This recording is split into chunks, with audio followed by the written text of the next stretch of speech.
तो किसी दोस्त ने कहा कि उनकी जॉइंट फैमिली है और कि घर में बहुत झगड़े हो रहे हैं। तो क्या किया जाए, मैं तो परेशान हो गई। तो मैंने कहा भाई, किसी भी सिचुएशन से डील करने के तीन तरीके हैं। या तो आप अपने को उस प्रॉब्लम से अलग कर लो, उस सिचुएशन से अलग कर लो, या तो आप उसको बदल दो, या तो आप उसको एक्सेप्ट कर लो। इसके अलावा कुछ है नहीं चौथा। तो अब वहाँ झगड़े हो रहे और आप उधर किसी को अगर ये कहते हैं कि जी ये कर लो, ये ठीक नहीं है, तो फिर आपको डांट देंगे क्योंकि आप छोटे हैं और आपसे बड़े हैं, बड़े लड़ रहे हैं।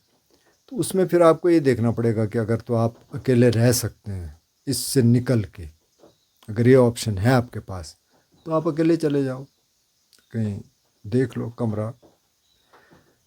दूसरा ये है कि आप चेंज कर दो इस सिचुएशन को। तो ये बहुत बड़ा काम है, मतलब बहुत मुश्किल बात है, ऐसा होता नहीं है, बहुत कम है। तीसरा ये कि अगर आपने वहीं रहना है तो आप एक्सेप्ट कर लो कि अच्छा भाई ये है। अब आप अपनी ताकत बढ़ाओ। ताकत कैसे बढ़ेगी? ध्यान करने से बढ़ेगी। आप ध्यान करो, आप अपने काम से काम मतलब रखो, ज़्यादा बीच बचाव मत करो।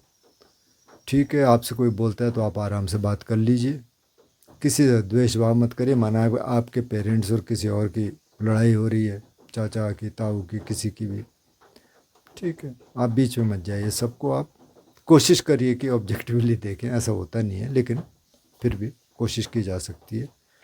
और आप अपने ध्यान से अपनी आप एनर्जी बढ़ाते रहिए, आप उसमें रहिए। ठीक है जी, आप अपने काम कर लीजिए।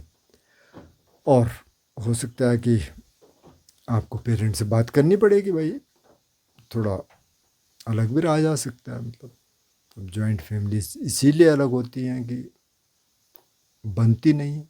नहीं तो पहले तो सभी जगह जॉइंट फैमिलीज थी, अब तो यहाँ भी नहीं है जॉइंट फैमिलीज, बहुत कम है। मतलब यहाँ तो खैर लोग ही कम है, पर फिर भी अगर जहाँ हैं भी तो जॉइंट फैमिलीज नहीं है। वो कहते हैं यार अलग हो जाओ, अलग में ठीक है, बाकी नहीं तो फिर झगड़े होते हैं। तो आप देखिए, ध्यान करेंगे थोड़ा ताकत बढ़ेगी, तो ताकत बढ़ेगी तो फिर आपको डील करने में आसानी होगी।